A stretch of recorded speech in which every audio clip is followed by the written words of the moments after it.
Bien-aimés du Seigneur, bonjour et bienvenue à ce rendez-vous quotidien consacré à la méditation de la parole de Dieu. Joyeux Noël, joyeux Noël à tous et à toutes. Nous sommes encore dans la réjouissance de Noël, cette merveille que le Seigneur a fait pour nous, l'incarnation de son Fils bien-aimé qui rentre dans notre chair et change notre existence, nous tourne vers cet avenir du salut en lui-même.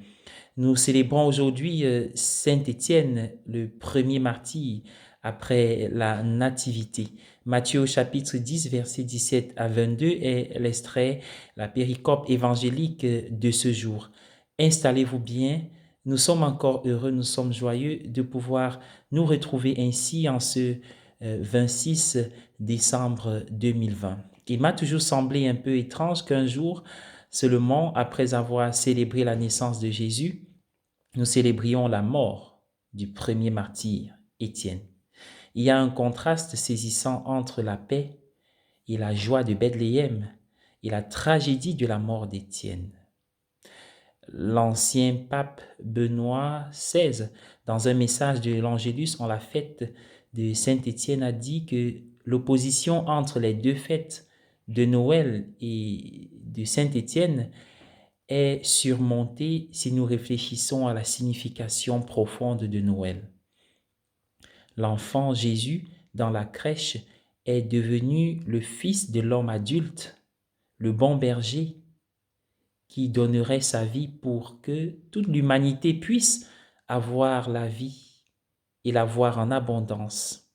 Le pape a fait remarquer que Marie a pris le Rédempteur dans ses bras à Bethléem. Elle devra le prendre à nouveau dans ses bras lorsqu'il sera descendu de la croix. Un lien est souvent établi entre le bois de l'étable et le bois de la croix.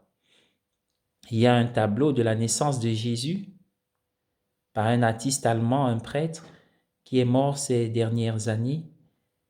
Et l'étable est représentée de manière à rappeler au spectateur, à celui qui regarde, les trois croix du calvaire et les initiales Henry qui sont inscrites sur l'une des poutres de l'étable, déjà à Bethléem.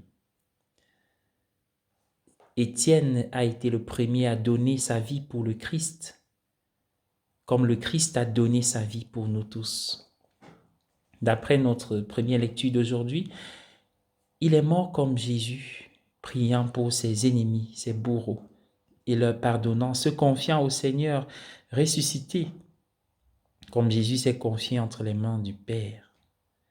Dans ce message de l'Angélus, le pape Benoît XVI a attiré l'attention sur un autre lien entre la naissance de Jésus et la mort d'Étienne. Jésus est né, a vécu, est mort et est ressuscité pour que nous puissions avoir la vie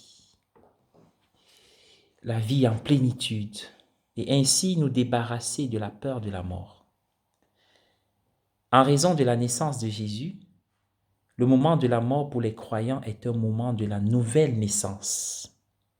La naissance de Jésus à Bethléem a rendu possible la nouvelle naissance d'Étienne dans la vie éternelle et nous permet à tous de considérer la mort comme un moyen de nouvelle naissance. Un être né dans un partage de la vie ressuscitée du Seigneur. En mourant, nous renaissons avec le Seigneur. Benoît XVI dit que parce que le Christ est né, nous sommes capables de renaître au-delà de la mort. La naissance de Jésus rend possible notre renaissance au-delà de la mort. La fête de Saint-Étienne nous invite donc à réfléchir plus profondément à l'espérance que la naissance de Jésus nous apporte à tous. Je souhaite une très belle journée à chacun, que le Seigneur soit davantage roi, qu'il soit puissant, lui que je vous invite à bénir dans une prière de louange.